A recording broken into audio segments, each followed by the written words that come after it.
Hola, hola. Bienvenidos a la lección número 1, cinemática en 2 dimensiones. Mi nombre, Wilson Albarracín Morales. El objetivo de esta lección radica en comprender la cinemática en 2 dimensiones. Describiremos el movimiento de partículas que se mueven en una trayectoria en 2 dimensiones. El movimiento en 2 dimensiones se puede representar como 2 movimientos independientes en cada una de las 2 direcciones perpendiculares entre sí, es decir, el eje X y el eje Y. Entonces vemos cómo una partícula avanza describiendo un movimiento parabólico, teniendo ciertos cambios tanto en X como en Y. Pero antes de involucrarnos directamente con nuestro tema de la cinemática, veremos alguna repercusión de los vectores. Por lo tanto, vamos a ver 3 operaciones que me permiten sumar vectores. El primer caso, la suma de vectores cuando los vectores viajan sobre la misma línea de acción. Entonces tenemos un vector de 2 unidades a lo largo del eje X más 3 unidades a lo largo del mismo eje. Sencillamente hacemos una suma algebraica y sumamos los resultados. 2 unidades más 3 unidades, 5 unidades. Ese caso es el caso más sencillo que se puede dar en cualquier disposición. Por ejemplo, tenemos un ángulo de 40 grados y tenemos un vector de 5 unidades. Otro vector en dirección contraria de 2 unidades. Sencillamente, al hacer la suma algebraica, el resultado será 5 menos 2, tendríamos una resultante de 3 unidades. La condición es que los vectores viajen sobre la misma línea de acción. Segundo caso, si los vectores forman un ángulo recto, usaremos el teorema de Pitágoras para hallar la fuerza resultante. Pero hay una gran condición, este método solo me permite sumar 2 vectores que formen un ángulo recto. Veamos un ejemplo. Un auto avanza 5 kilómetros al norte, posteriormente 7 kilómetros al oeste. Me piden determinar el vector del recorrido que me une el punto inicial con el punto final. Entonces, señores, vemos efectivamente que un vector, ubicando un plano de referencia, sale de un punto, llamémoslo P, se desplaza 5 kilómetros al norte, inmediatamente hace un giro al este con un ángulo de 90 grados.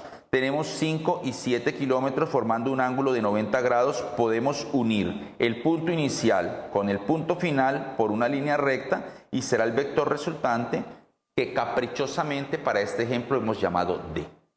Utilizando el teorema de Pitágoras, sumamos las 2 componentes al cuadrado, les sacamos su raíz y obtenemos una respuesta. La separación del punto inicial al punto final es de 8.6 kilómetros. Aquí tenemos las fórmulas, el teorema de Pitágoras que me permite hallar en este caso la hipotenusa conociendo 2 catetos.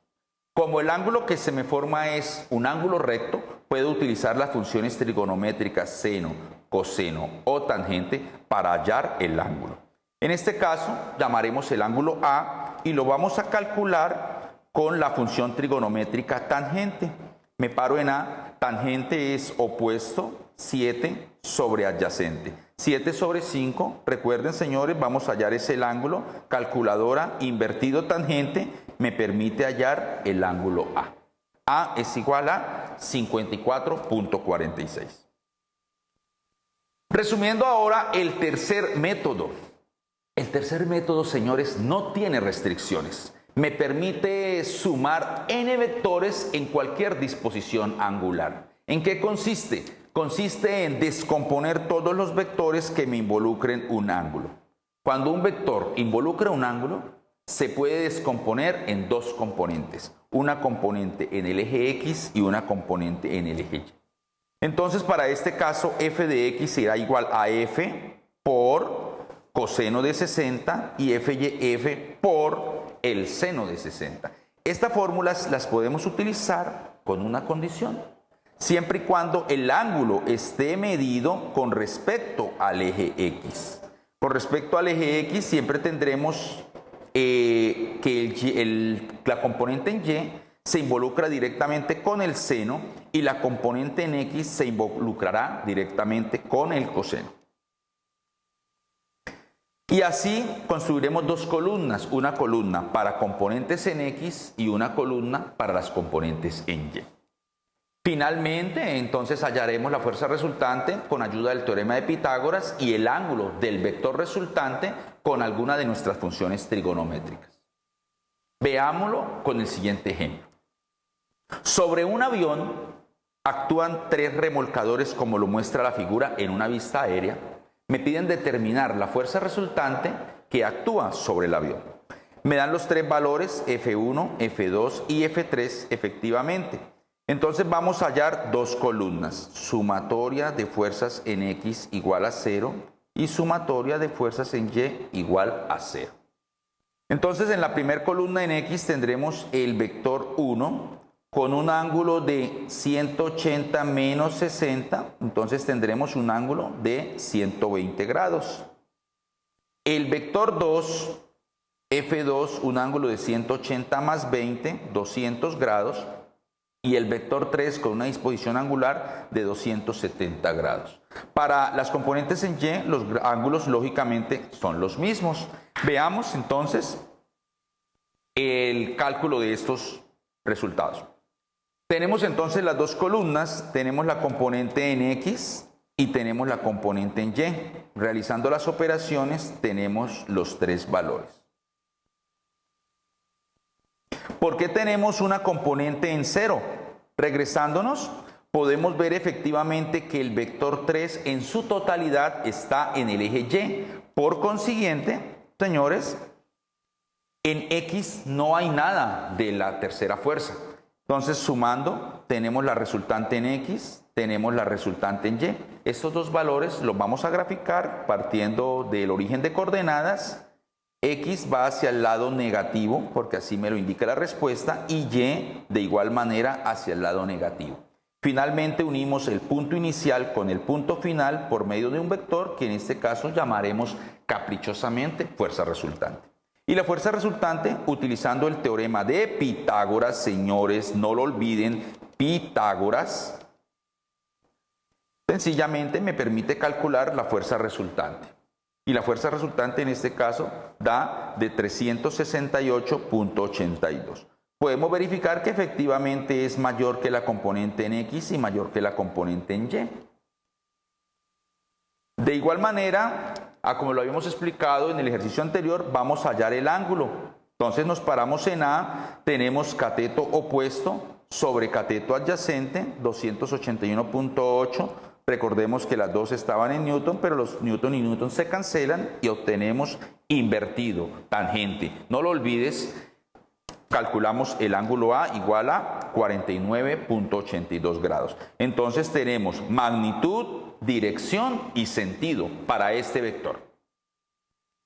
Veamos un ejemplo 4. En el ejemplo 4 hemos involucrado una fuerza adicional. Tenemos ahora 4 fuerzas que actúan sobre una partícula, como lo muestra la figura. Vamos a hacer la disposición angular de otra manera para de pronto hacer mayor claridad. Me piden entonces calcular la fuerza resultante. Hacemos una columna para X, una columna para Y.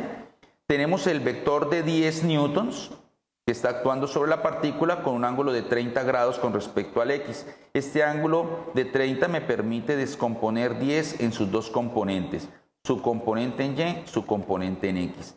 Y va hacia arriba, por lo tanto será positivo, X va a la derecha, por lo tanto las dos componentes en X serán positivos. X, 10 por el coseno de 30 y Y, 10 por el seno de 30.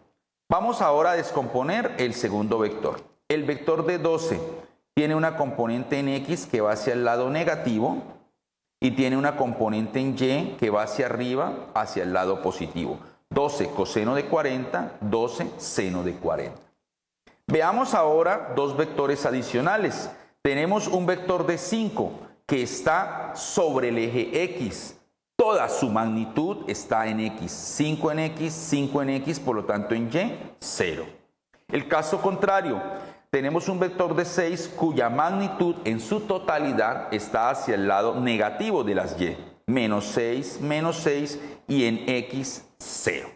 Señores, sumamos componentes en X, componentes en Y. Tenemos las dos resultantes. Posteriormente haríamos la gráfica 4.467 en X, 6.71 en Y. Recuerden, unimos punto inicial, punto final, tenemos un triángulo rectángulo, por eso podemos utilizar el teorema de Pitágoras, que me permite hallar la fuerza resultante, 8.06 newtons. Ahora vamos a calcular el ángulo. El ángulo caprichosamente lo hemos llamado ángulo A. Tangente de teta opuesto, 671, sobre adyacente, 446, recordémoslo nuevamente, medidas en Newton, Newton y Newton se cancelan, y tenemos entonces finalmente el ángulo A. Señores, espero esta lección haya sido de mucha ayuda para entender el tema de los vectores.